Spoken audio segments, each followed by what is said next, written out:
All right, guys, welcome back. If you haven't seen my first video about this amp, make sure you watch it, but I'll give you a rundown. What happened was it blew. I don't know what it was in there that blew, but something inside the amp blew. You can hear it on the video. We didn't see a flash. I didn't have a camera set up to properly see a flash, but long story short, it blew. I sent it back to Down for Sound. It took a little bit of a time to get some response. I did eventually get some response, and they sent me a label, and off to Florida, it went to a place that I don't know. I guess they repair amps there as well, but they for sure test them to see if they really are messed up. And then I got a call from Sandy at Down for Sound. She was really nice. She called and asked me if I wanted my old amp replaced or if I wanted a new amp. And I said, well, I'd love to have a new amp, because what I intend to do is do another dyno run to see if the first one was a fluke or if there's an issue with these. And so she knew what my plans were, and with the email interactions, they, I believe, also agreed that this was a malfunction rather than something that I did wrong. And I have an email that basically says, because I'm asking in the email, if I get another one, I'd like to do another test on it. Would it also be covered? And her reply was, yes, if you receive another defective amp, it would be replaced. As long as it wasn't anything that I did wrong to it or whatever. So I'm going to shoot a video on this one. I'm going to have cameras going. I'm going to make sure that I'm showing the voltage and everything, because I want to make sure that I'm doing everything correct, and I've got it captured on camera that I'm doing everything correct. But she was real nice to me. She treated me just like any other customer, because to be honest, I am just any other customer. My small little YouTube channel isn't big enough to get special treatment by anybody. So I feel confident you guys would be handled the same way if this was your amp. But they are in the know that I'm going to do another amp dyno on this amp. That's why I wanted to get another new amp, to give it a fair chance to see if it really passed or did it again. If it was a repaired amp, I think everybody would be wondering, well, yeah, but was it repaired properly? Or was there another component that was degraded that didn't get replaced, and now it blew the second time? Because I don't know. But with another brand new amp, there's no question. And that's why I wanted to get another amp. So anyhow, this is brand new. This is Saturday morning currently. This came in Thursday afternoon, and I have not even taken it out of the box yet. It is still taped up. If you want to see, you know what? I might not have done an overview in the first video. Wow.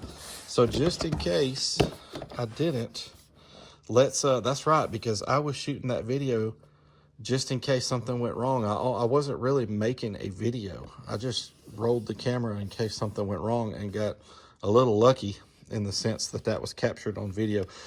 But this is the brand new Minimax series from Down for Sound, and they're really cool, really small. I'm not actually positive, but I'm fairly certain that these are going to be full bridge amps, like the Sundown SFBs or SIAs, the TAR amps, and all the other things. But this is the 1000 monoblock. They have 4 channels, and I think there's some 2 channels, and there's several amps in this line. But this is a 1-channel, 1000 watt. But it comes with that cool bass knob. Here's some ratings on it. 4 ohms RMS 550 by 1, 2 ohms RMS 850, 1 ohm 1000 watts. Tested at 14.4, 1% THD. You know, so they're saying those are certified numbers at 14.4 volts. Signal to noise, 95, dampening factor. This is important. Input sensitivity, we are well within that range, 6 volts to 0.2. That's what most amps are. And you can see the other things there. Oh, right here, this is important too. Working voltage, 9 to 15.5. We're going to be in the 14s. So within a good range, good acceptable range. And really, you know, you get an amp in trouble for blowing if you were to go have too high a voltage or get too low a voltage. Something in the 14s or even 13s, the amp should not blow. I'm just telling you. Even a little lower than that, of course, 12s. But, you know, we're going to be in a very good range with our voltage. It has the cool box that shows the ends of the amp on the box. I got the green. Green is my favorite color. Had to go with the green. All right, well, that's it. So in the box, you do get the cable. It's a nice cable. Owner's manual. We may check this out when I get ready to do the dyno. I may bring the owner's manual back out and show y'all a couple of things. We'll see. But let's get this thing unboxed. I'm try to keep this video from being just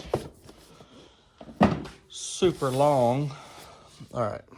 This is the first time that this amp is being taken out of this box. Always careful to always hold it up just a little bit and get my blade just barely below the surface. It's funny, my son, my youngest son, got a t-shirt for Christmas one time, and he opened the box with some type of knife or razor, I can't remember. And he got the box open and he cut his t-shirt. That was actually a Rockford Fosgate t-shirt, by the way, that I bought him for Christmas, me and my wife. All right, so in here, a couple of Allen keys. And on this side is that bass knob. Nothing else in there. I love these bass knobs that come with all these amps. They give you the little tool to adjust the voltage on the bottom. The little hole there, that's what that's for. Yeah, this is one of those that has the, oh gosh, it's got everything on it you'd want. Nice and smooth. But it's got the voltage, the temperature, power protect clip. I don't know. Love these bass knobs. We've gotten them with several amps now. All right, well guys, let's get it out of the plastic. That see-through bottom. You know what would have been cool is if I'd have had a camera going where you could see the bottom, since it's got this, you know, acrylic. It would have been neat to see if we could tell. I couldn't tell. I didn't do a good job of showing that in the other video. I could not find anything in there. I never took the plate off of it, but I looked real hard through there, and I never could find anything that looked like it was blown or burnt or anything. But what a cool little amp. It's even got a fan. Tiffany RCAs. Check those out. And the Tiffany's, if you don't know, they've got the nut on the outside. Holds them really firm. You know, the regular RCAs that don't have that, sometimes you can wiggle them a little bit. But if you've wondered what's up with the Tiffany's, that's it. But we got Tiffany's in and out, gain, and the knobs in here are metal. You know, a lot of amps will be plastic. Gain, low pass, subsonic. You know what? It has everything that you'd want, nothing extra. It don't have a bass boost. Check that out. I always keep my bass boost turned off anyway. So it's got just what you would want on a bass amp. Gain, low pass, and subsonic. So you can create you a bandwidth there for your frequencies. You don't want to, if you don't want to get too low or too high on your frequencies. By the way, that low pass is 35 to 250. So whatever you set that on, it'll play that frequency and down. Of course, there's always going to be a slope. And then subsonic is 10 to 50. So this, You would set this on whatever you want to play, and it would play that and up. So if you was to put this on, say, 25 hertz, it would play 25 hertz up to, if you was to set this one to 100 hertz, then it would play 25 to 100, and that's it, except for the slope. You can check out some videos about that. And it won't try to play 10 hertz, or it won't try to play 250 hertz. So that's kind of nice. Again, the nice bass knob cable, it's got the wider connector there. Power protect clip. And on this end, we've got the screw downs. Now, it does have the angled screw downs, which are not my favorite. Now, they're straight as far as coming in and out straight, but the screw itself is angled. So that causes you to need to put your wire in there further than normal, which is not a problem for me. I have to fool with these all the time, but it could be a little bit of an issue. A guy would need to strip his wire back a little bit further than he expects. But this looks like 4 gauge power and ground. And then over here, these are pretty small. I'm gonna be honest with you. That looks like about 8. I'm sorry. I wish it was 8. This looks like 10 or 12 gauge for the speaker and the remote. And you do get 2 negatives and 2 positives. Perfect. I mean, this amp has everything that people want these days on a bass amp. So I love the little amp. I'm gonna be honest with you, I'm pulling for it. I don't want it to blow again, but I'm gonna do everything camera-wise to just be ready if something does go wrong. But I'm gonna be honest with you guys, I don't want this thing to blow. I wanna see it do great. I love this little amp. Every Down for Sound amp that we've gotten, which is I think now 5 or 4, they've all been great, except that first one of these. So, all right, stay tuned. Let's get it wired up. Probably going to do a 4 ohm, a 2 ohm, and a 1 ohm. But let's wire this thing up and see how it does. Stay tuned. All right, so we're doing some testing here with the little Down for Sound Minimax 1000. And we haven't even done any dyno tests yet, but me and my son Skylar here, we have just wanted to be extra thorough in checking everything. And we wound up realizing in setting the gains, all we was doing was setting the gain and the overlap to get ready to do some dynos. We noticed that the clip light would come on the amp, but the distortion light wasn't even on the DD1 just yet. So that got us to wondering, what's it gonna look like on the O-scope? So now we have the O-scope set up, and we went ahead and plugged in the bass knob so that we can look at the clip light on the amp and the bass knob both. So we was fixing to unpause the track again, set this up in the correct mode, and then just kind of show what's going on here. This is kind of weird. So this is definitely going to be a full bridge amp, and might even be considered a Brazilian full bridge. I don't really know, but we all know that the full bridges and the Brazilian full bridges sometimes act a little funny with certain things. But anyhow, let me unpause the track. I just want to show you guys too. We got some nice strong voltage, 14.8. Even the bass knob shows 14.8. Let's unpause the track. This is 40 hertz. Whoa. All right, let's hit auto. You see that we don't have any clipping, and we are hooked up to the outputs over here with both of these meters at the same time. All right, check this out. We're clipping on the amp,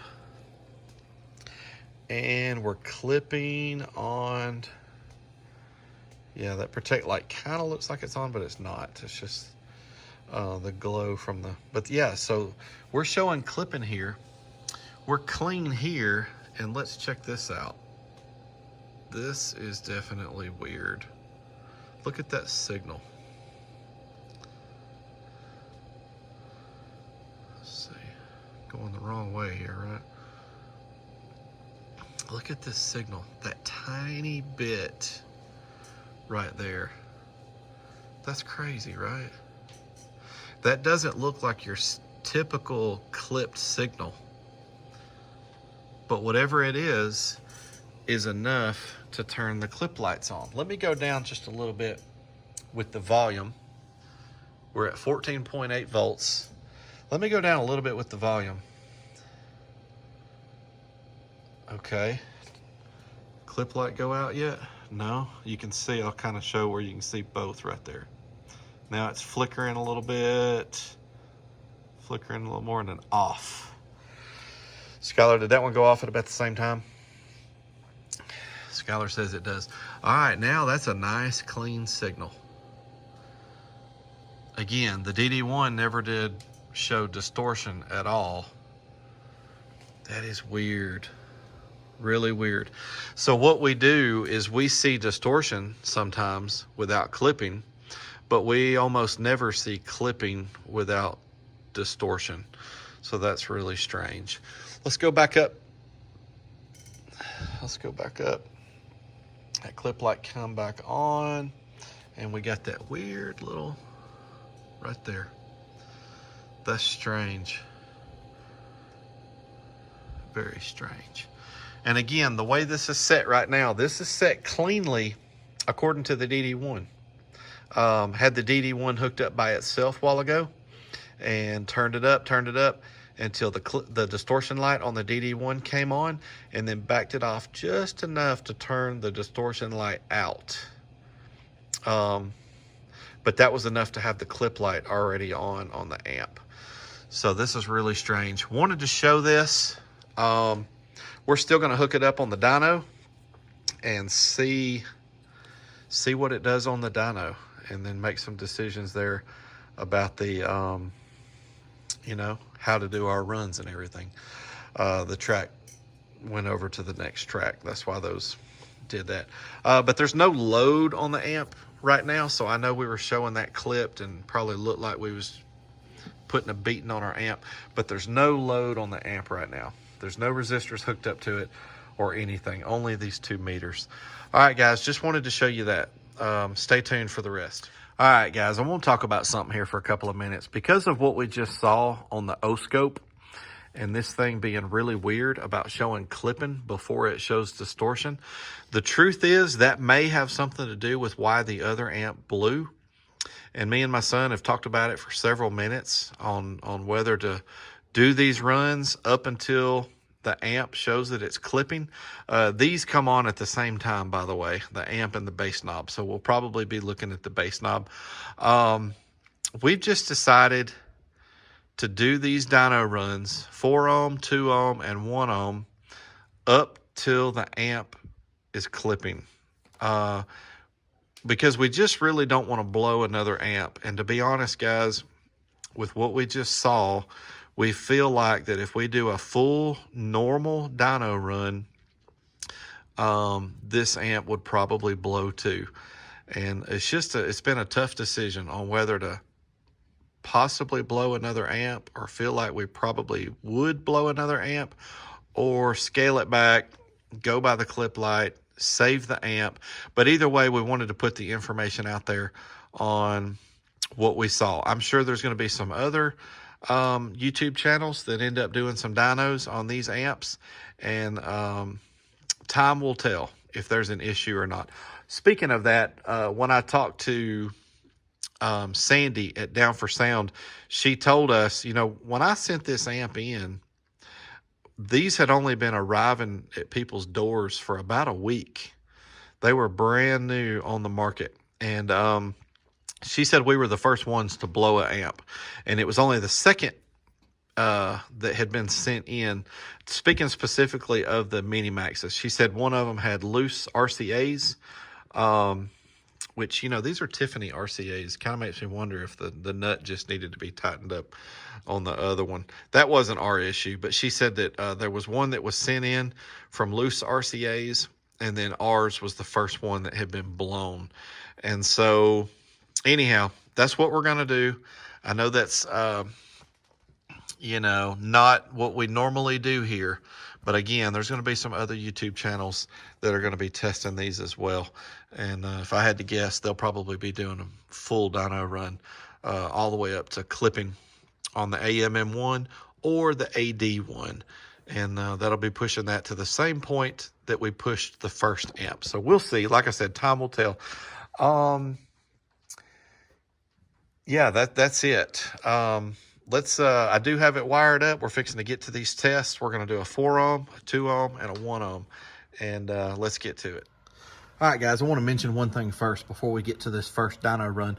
We have double checked the signal coming out of the head unit to make sure that that's a nice clean signal with the DD1, just to verify that that doesn't have anything to do with the weird clipping situation going on and what we saw on the O-scope. Just wanted to clear that up in case anybody was wondering. This is going to be the 4 ohm run. And Skylar, do you remember what the 4 ohm run was rated? It's 550. This run right here is rated 550 watts, 4 ohms. We've got the GoPro going just in case something happens, you know, to the guts. Hopefully nothing happens. We're starting out with 14.8 like we normally do. It's toggling right now between 14.7 and 14.8.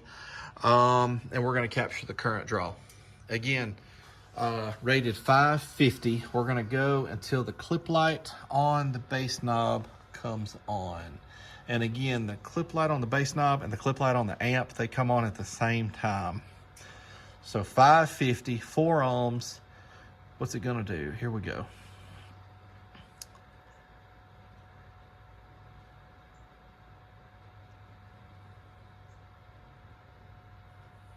$637.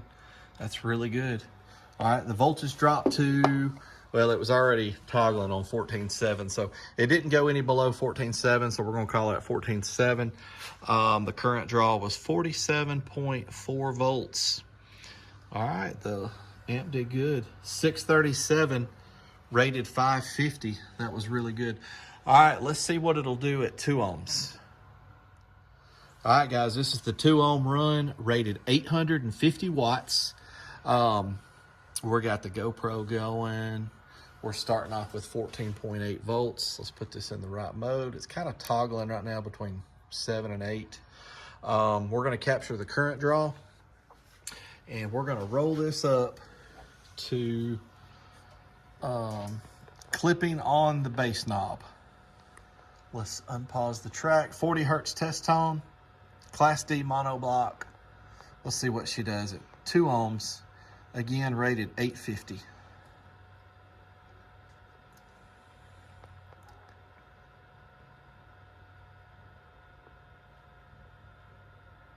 Nice. 966. The voltage dropped to 14.6. And the current draw was 92.6. All right, everything looks good with the amp. Let's see what it'll do at 1 ohm.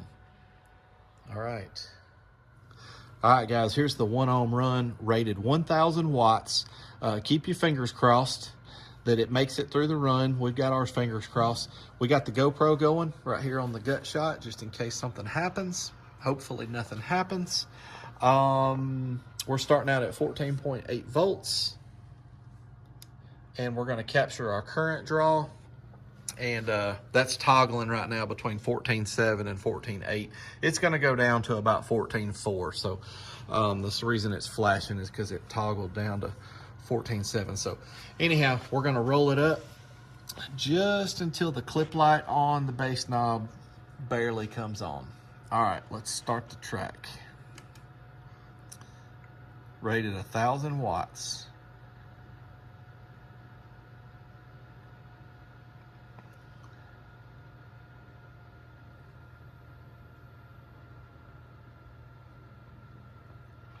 $13.06. All right, that's pretty good wattage. The voltage dropped to 14.4, perfect. And the amp draw was 159.1. All right, guys, and we appear to still have a good working amplifier. Still hear the fan running. To verify that it's still a good working amplifier, let's take it over to those 2 SCAR 12s, see what the little mini max sounds like on a couple of Scar 12s. I'm interested in that. 1306, that's well over 1,000 watts. Really good power for such a small package. Tiny little amp doing 1,300 watts. That's amazing. And that's shutting off. That's why it does that. All right, guys. Hey, let's go check out them two Scar 12s. All right, guys, let's hear it. It's the Down for Sound MM1000, the little monoblock. As y'all saw, it did good on the dyno tests, even though we did take it easy on the old girl, trying not to blow it again.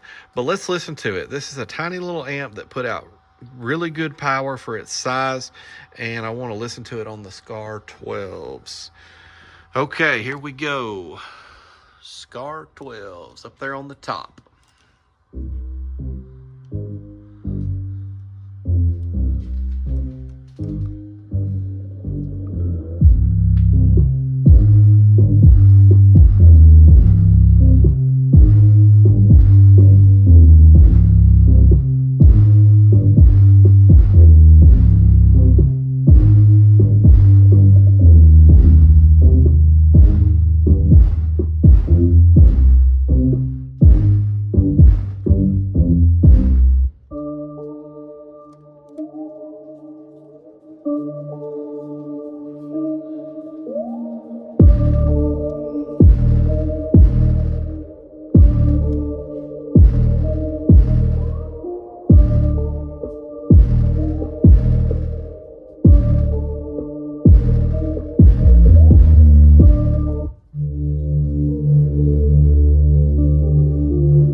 All right, guys. Wow. I'm going to be honest with you.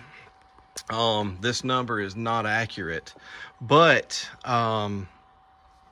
this little amp pushed those 12s really well. And there was times I was watching the meter, it was giving those subs a solid 1,600 watts, 1,800, I don't know, quite a bit. It does look like it's got a good bit of headroom with it.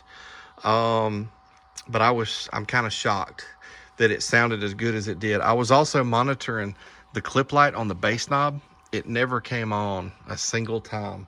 I never pushed it hard enough to make that clip light come on. So the truth is, this thing does put out really good power. And if you don't overdo it, it'll probably give you all that you ever need, to be honest. So nothing ever happened to it all day. It still sounds good. It's putting out plenty of power, and I'll say that this is a pretty cool little amp for the size and the price. Just be super careful with how you wire it. Don't go below 1 ohm. Go by the clip light on the amp and the bass knob. Even when you're setting your gains, even if you've got a DD1, I recommend setting this thing up with the clip light on the bass knob and the amp, and always going by that. If you do that, you probably won't have any problems with it at all. So anyhow, all right, guys, hey, it's been fun doing this. Make sure you subscribe. I got more cool stuff coming up on the channel. You don't want to miss any of that, and thanks again for watching.